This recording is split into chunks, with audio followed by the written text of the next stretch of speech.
Hi అండి, అందరూ ఎలా ఉన్నారు? ఈరోజు నేను పులిహోర చేస్తున్నాను ఇంట్లో. మీకు కూడా చూపిస్తాను నేను ఎలా చేస్తాను. ముందుగా పులిహోరకు కావాల్సినవి చూపిస్తాను చూడండి.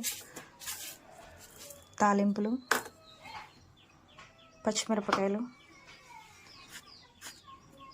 పల్లీలు, ఎండుమిరపకాయలు, కరివేపాకు,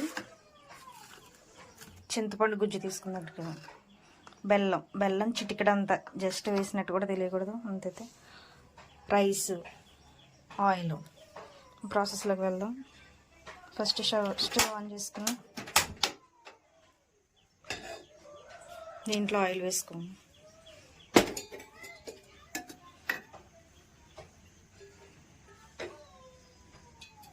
సరిపడంత ఆయిల్ వేసుకుని ఆయిల్ హీట్ అయిన తర్వాత పోపు వేయాలి.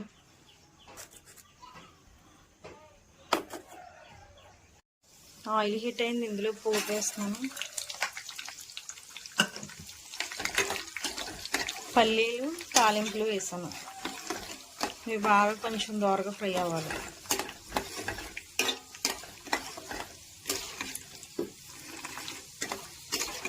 ఇవి కొంచెం ఫ్రై అయిన తర్వాత ఎండుమిరపకాయలు వేయాలి. ఎండుమిరపకాయలు వేసుకునేవి కూడా కొంచెం ఫ్రై చేసుకోవాలి. పులిహోర చాలామందికి చేయడం వచ్చు, కాకపోతే ఇంకా ఎంతోమంది నేర్చుకునే వాళ్ళు ఉంటారు కదా, కొత్తగా ట్రై చేసే వాళ్ళకి చాలా ఈజీగా టేస్టీగా ఉంటుంది నేను చేసేది. ఖచ్చితంగా చూసి నేర్చుకోండి. ఒక్కొక్కరు ఒక్కొక్క స్టైల్లో చేస్తారు కదా, నేను మా ఇంట్లో ఎలా చేస్తున్నాను మీకు చూపిస్తున్నాను. నెక్స్ట్ వచ్చేసి పచ్చిమిరపకాయలు వేయాలి.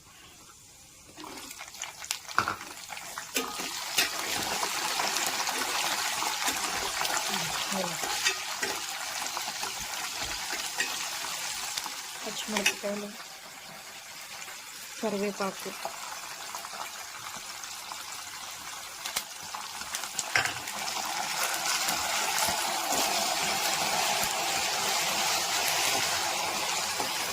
ఇవన్నీ బాగా ఫ్రై చేసుకోవాలి. చూడండి, పోపు బాగా వేగింది కదా. దీంట్లోనే కొంచెం నేను ఇందాక పసుపు చూపించలే మీకు, కొంచెం పసుపు వేయాలి. తాలింపులోనే పసుపు వేసుకోవాలి. మనం కలర్ ఎలా కావాలనుకుంటున్నాం దాన్ని చిటికెడంత పసుపు వేసుకోవాలి.